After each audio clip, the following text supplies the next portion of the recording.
wanita yang haram dinikahi sementara, selama ada sebabnya. Selama ada sebabnya. Ya. Baik, yang pertama adalah adik ipar, kemudian bibi dari istri. Ya, bibi dari istri. Ya. Ini maksudnya ketika masih dalam pernikahan ya. Kita masih dalam pernikahan dengan saudara perempuannya atau dengan keponakannya ya. Kalau misalnya sudah berpisah atau meninggal dunia nggak apa-apa, itu nanti berarti sebabnya hilang. Yang ketiga, istri sah orang lain, ya jelas lah ya. Istri orang mau dinikahi ya. Coba nanti ada kasusnya, perempuan kelima. Apa maksudnya perempuan kelima? Poligami. Ya, poligami sudah 4, masih mau nambah lagi. Yang kelima tidak boleh gitu ya. Yang kelima tidak boleh. Tidak boleh. Dan seterusnya tentu saja. Wanita dalam masa iddah. Ada wanita sudah dicerai oleh suaminya. Tapi dia masih dalam masa iddah. Nggak boleh dinikahi. Ya. Wanita kafir non ahli kitab. Ini nanti ada perdebatan ya. Tapi kalau non ahli kitab itu juga tidak boleh. Ya, bukan ahli kitab. Ya, nanti kita jelaskan. Kemudian wanita yang ditalak 3. Ya, maksudnya wanita ini istri. Mantan istri yang ditalak 3. Kecuali dengan syarat yang berat, ya, kecuali dengan syarat yang berat, ya. Jadi ini 7 orang yang tidak boleh dinikahi, tapi sementara masih ada potensi atau peluang untuk dapat dinikahi, dengan catatan sebab-sebabnya sudah tidak ada. Baik, saudara ipar tadi sudah kita baca ayatnya, wa antajma'u bainal ukhtaini illa ma qad salaf. Nggak boleh kalian menggabungkan antara 2 orang perempuan atau 2 orang saudara kecuali apa yang sudah terjadi sebelumnya di masa lampau. Yaitu maksudnya adalah kita menikah dengan istri kita punya saudara perempuan, nah itu kita nggak boleh menikahi saudara perempuan. Saudara perempuannya sementara istri kita masih dalam tanggungan kita, kecuali kalau misalnya sudah dicerai atau meninggal dunia. Banyak dalam beberapa kasus ya, sepasang suami istri, kalau kemudian istrinya meninggal, kemudian menikahi adiknya lagi, gitu ya.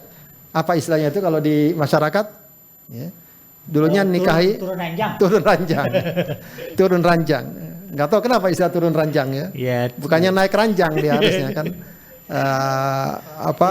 Kalau kakak ya naik ranjang, Ustaz. Oh gitu ya. Kalau kakak ya turun ranjang. Oh karena adik ya. Oke. Itu istilah saja. Artinya kalau memang itu terjadi boleh. Ya, tapi kalau digabungkan itu tidak boleh. Nah ini saya pernah dapat kasus ada orang seperti itu dalam satu masyarakat gitu ya. Nikah adiknya kakaknya juga, itu nggak boleh. Itu haram. Ya, bahkan dianggap tidak sah pernikahan seperti itu. Baik. Kemudian bibi istrinya ya wanita kita nikahi, dia punya bibi, nggak boleh ya selagi wanita tersebut masih dalam status istri kita, belum cerai atau belum meninggal, kemudian bibinya kita nikahi juga. Nah, ini kalau ini berdasarkan hadis Rasulullah sallallahu alaihi wasallam ya, dalam satu hadis Rasul bersabda la yujma'u bainal mar'ati wa ammatiha wa la bainal mar'ati wa khalatiha ya. Nggak boleh ya menggabung antara seorang wanita dengan bibi dari bapaknya dan juga dengan bibi dari ibunya, ammah dan khalah ya, gitu ya. Itu tidak boleh kecuali kalau tadi sudah hilang sebabnya ya. Yang ketiga, wanita bersuami. Ya, ini juga dalam surat An-Nisa ya, termasuk kelanjutan dari ayat tadi, ayat 22, 23, 24 termasuk yang haram dinikahi kata Allah wal muhsanatu minan nisa. Di antara penafsiran wal muhsanatu minan nisa adalah termasuk diharamkan juga mengawini wanita yang sudah bersuami. Wanita yang sudah bersuami. Ya ini mungkin kalau memang jelas-jelas sudah bersuami tidak boleh ya, tapi kadang-kadang ada kasus ya. Ada kasus di mana seorang wanita mungkin entah dia pergi kemana ya, padahal dia masih punya suami. Seakan-akan dia di suatu negeri, di suatu tempat seperti belum punya suami, atau dia pura-pura mengaku belum bersuami lalu menikah. Nah, itu tidak boleh gitu ya. Wanitanya harusnya jujur. Atau kadang-kadang ada satu kasus, misalnya wanita ini menganggap sudah dicerai padahal belum dicerai. Biasanya kasusnya sering terjadi, seorang wanita ditinggal lama oleh suaminya. Ya suaminya nggak bertanggung jawab lah kasarnya begitu kan. Karena udah tinggal lama setahun 2 tahun, dia nikah saja lagi orang lain. Padahal belum ada ketetapan cerai untuk dia. Ini juga seharusnya tidak boleh terjadi.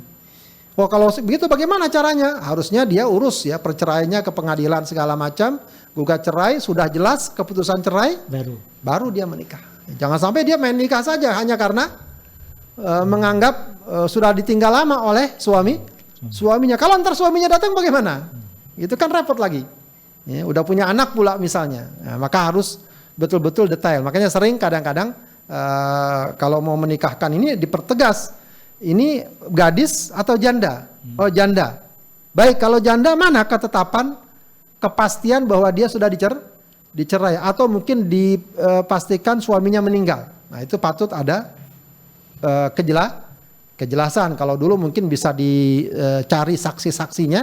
Kalau sekarang ya mestinya ada surat-surat yang kuat untuk menentukan hal tersebut. Maka penting juga sebenarnya ya untuk masa sekarang kalau ada yang meninggal istri atau suami atau siapa itu segera diurus surat keterangannya ya, yang punya kekuatan hukum bahwa dia sudah meninggal misalnya atau sudah dicerai misalnya, karena nanti punya pengaruh dan implikasi hukum yang juga ada ya, kadang mungkin terkait dengan warisannya, terkait dengan masalah pernikahan berikutnya dan lain sebagainya.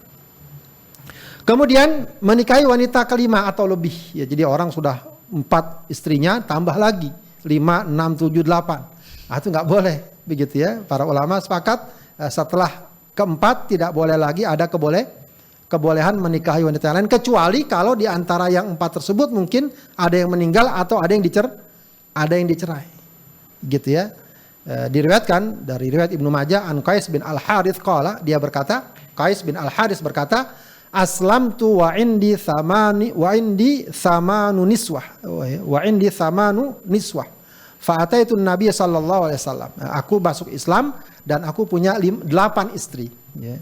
Lalu aku datangi Nabi sallallahu alaihi wasallam, faqultu dzalika lahu, maka aku sampaikan masalah tersebut kepadanya. Faqala ikhtar minhunna arba'an, pilih dari ke-8 istri tersebut 4 istri saja ya, 4 istri saja. Ya, ini menunjukkan bahwa kalau lebih dari 4 nggak boleh dinikahi.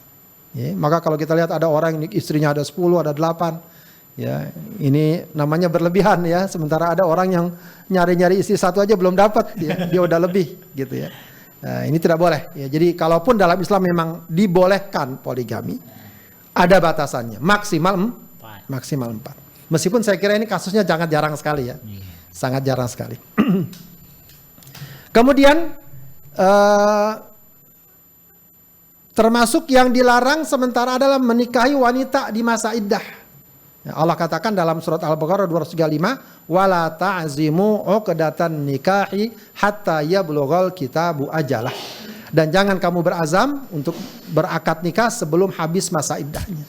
Jadi wanita apakah dia dicerai, apakah dia ditinggal mati oleh suaminya, kalau bagi dalam masa iddah nggak boleh dinikahi.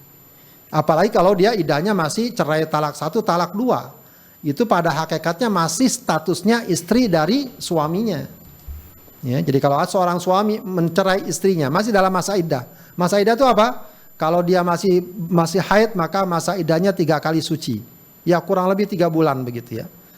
Kalau dia sudah tidak haid lagi maka 3 bulan persis. Kalau dia sedang hamil maka sampai melahirkan. Itu masa iddah. Ketika masih masa iddah, nggak boleh dia dinikahi. Ya, termasuk masa iddah meninggal dunia cukup lama, 4 bulan 10 hari. Ya, nggak boleh dinikahi. Ya, ini ketentuan dan ajaran dalam Islam. Begitu ya. Tunggu ya, bahkan bukan hanya menikahi, melamar pun tidak boleh. Jadi melamar ketika wanita masih dalam masa iddah tidak boleh, kecuali kalau melamarnya dengan bahasa kiasan, ya dengan bahasa kiasan, saya tertarik dengan engkau, atau misalnya disampaikan bahwa kami tertarik dengan dia dan seterusnya, itu tidak mengapa. Kalau bahasa kias, tapi kalau bahasa yang vulgar, bahasa yang sharih, ya saya akan melamar, saya melamar kamu dan seterusnya, itu nggak boleh dalam masa iddah. Jadi melamar saja nggak boleh, apalagi menikahi wanita yang masih dalam masa iddah. Apalagi tadi kita katakan kalau cerai talak 1, talak 2, wanita masih dalam masa iddah itu hakikatnya masih istri dari suami yang sebenarnya yang sekarang, yang menceraikannya, begitu ya. Bahkan tidak keluar dari rumahnya, tetap tinggal serumah, tetap harus diberikan nafkah, diberikan makan, hanya saja mungkin tidak lagi tidur sekamar ya kalau masih dalam masa iddah. Baik, kemudian menikahi wanita kafir. Ya, menikahi orang kafir, orang tidak beriman, ini tidak boleh. Ya, kalau seandainya wanita muslimah menikahi laki-laki yang kafir, itu mutlak para ulama mengatakan tidak boleh. Tapi kalau laki-laki beriman menikahi wanita kafir, nanti dibagi. Ya, kalau seandainya wanitanya tersebut adalah ahlul kitab itu adalah Yahudi dan Nasrani, maka jumhur ulama boleh. Ya, tapi kalau sebagian mengatakan tetap tidak boleh. Tapi kalau seandainya wanita tersebut bukan ahlul kitab, bukan Yahudi dan Nasrani, agamanya yang lain atau apapun agamanya, maka mutlak dikatakan tidak boleh, ya, diharamkan. Ini satu hal yang penting sekali terjadi karena yang penting sekali dipahami karena sekarang ini banyak orang yang meringankan masalah ini, nggak apa-apa pernikahan antar agama dan semacamnya. Ya, padahal ketentuan dalam syariat cukup jelas masalah ini. Dalam surat Al-Baqarah 221 Allah mengatakan wala tankihul musyrikati hatta yu'minna. Jangan kalian siapa? Orang-orang laki yang beriman menikahi wanita-wanita musyrik sebelum mereka beriman. Ya, sebelum mereka beriman. Kalau mereka beriman berarti boleh. Katakan masuk Islam boleh. Iya, makanya dikatakan tadi sementara haramnya. Wala amatu mu'minatun khairum min musyrikati walau a'jabatkum. Budak yang beriman lebih baik dari wanita musyrik walaupun dia menarik hati kalian. Wala tunkihul musyrikina hatta yu'minu. Jangan kalian ini maksudnya siapa? Para wali menikahkan putri-putri kalian kepada laki-laki musyrik. Ya, sebelum mereka beriman. Wala abdu mu'minun, ya, dan seorang budak yang beriman khairum min musyrikin, lebih baik dari seorang musyrik walau a'jabakum, walaupun musyrik itu menarik hati kalian, ya. Menarik hati kalian. Hanya saja memang dalam surat Al-Maidah ayat 5 ada semacam pengkhususan kalau tadi kaitannya dengan laki-laki beriman menikahi wanita musyrik. Ya, sebab dalam ayat ini ada semacam pengkhususan. Ya, kalau wanita tersebut ahlul kitab, maka ada pengkhususan. Di sini Allah mengatakan, al-yauma uhilla lakumut thayyibatu. Pada hari ini aku halalkan untuk kalian yang baik-baik. Ya. Wa ta'amul ladzina utul kitaba hillul lakum. Makanan dari kalangan ahlul kitab itu halal bagi kalian, wa ta'amukum hillul lahum. Makanan kalian halal buat mereka. Wal muhsanatu minal mu'minat wal muhsanatu minal ladzina utul kitab min qablikum. Ya, dan juga dihalalkan menikahi wanita yang terhormat gitu ya dari kalangan beriman dan wanita yang terhormat dari kalangan ahlul kitab. Jadi ini ayat ini menunjukkan dibolehkannya menikahi wanita kalangan ahlul kitab. Cuma memang ada penegasan wal muhsanat. Ya, orang yang telah menjaga dirinya. Bukanlah orang-orang yang orang-orang yang tidak menjaga kehormatannya dan lain sebagainya. Mungkin saja ada kalangan ahlul kitab yang bisa menjaga dirinya kemudian dinikahi. Ini memang jumhur ulama, mayoritas ulama menyatakan boleh hal ini. Ya. Meskipun ya tentu saja diiringi dengan peringatan. Ya, jangan sampai perkara ini dimudah-mudahkan.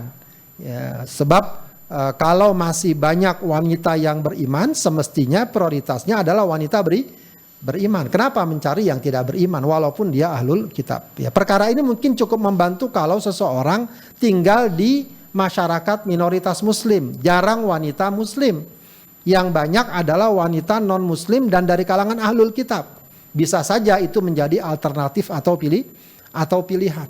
Begitu ya, atau pilihan. Adapun di tengah masyarakat muslim, banyak wanita muslim, apalagi banyak yang baik, banyak yang terjaga dan seterusnya, maka tentu saja prioritasnya adalah wanita muslim. Ya, belum lagi nanti efek dan akibatnya ya ketika istrinya adalah non muslim walaupun dia ahlul kitab. Bagaimana nanti dengan anak-anak kita yang dididik dan dirawat sehari-hari oleh ibunya yang tidak beriman, itu juga akan memberikan efek yang tidak sederhana. Ya, maka meskipun umumnya para ulama membolehkan, tetap diiringi dengan semacam peringatan, ya, semacam catatan. Ya, kalau masih ada wanita beriman, tentu prioritasnya wanita beriman. Kalaupun hal ini dilakukan juga, maka dengan segala antisipasi, ya, untuk menjaga keimanan dan ketakwaannya buat dia dan juga buat anak keturunannya. Sebab kadang-kadang terjadi menikah dengan wanita non muslim, lama-lama dia sendiri terbawa, ya, hingga meninggalkan agamanya. Baik, kemudian satu lagi termasuk yang dilarang untuk dinikahi sementara adalah mantan istri yang sudah ditalak 3. Ya, ini nanti ada pembahasan masalah talak, ya. Ya, intinya adalah kalau seorang suami telah mentalak istrinya sekali. Ya, kalau pendapat yang cukup dikuatkan para ulama adalah talak 3 maksudnya talak dalam 3 majelis yang berbeda. Sudah ditalak, kemudian rujuk lagi. Katakanlah hidup lagi sekian lama, ditalak lagi menjadi talak 2. Lalu rujuk lagi. Ya. Kemudian akhirnya ditalak lagi. Jadi 3 kali talak. Maka itu talak 3. Kalau talak 3 disebut dengan istilah bain al-kubra. Talak bain kubra. Ya, sudah talak 3 berarti nggak boleh kalau suaminya mau rujuk atau keduanya mau rujuk, mereka nggak boleh menikah begitu saja. Ya, nggak boleh menikah begitu saja atau rujuk begitu saja. Sudah sangat berat syaratnya sebagaimana Allah sebutkan dalam surat Al-Baqarah ayat 230. Ya, fa in talaqaha, apabila suami mentalak istrinya, maksudnya talak sesudah talak yang kedua, berarti talak yang ketiga. Fala tahillu lahu min ba'du, enggak halal lagi sesudahnya, hatta tankiha zaujan ghairahu. Sebelum wanita tadi menikah dengan suami selain dari suami yang pertama. Fa in talaqaha fala junaha alaihima an yataraja'a. Kalau suami yang baru ini menceraikannya, baru mereka tidak mengapa untuk menikah kembali. Ya, indonna an yuqima hududallah. Apabila keduanya mengira dengan itu mereka dapat menegakkan, menjalankan hukum-hukum Allah. Ya, ini pun disebutkan tidak boleh dengan disebut istilah nikahul muhallil.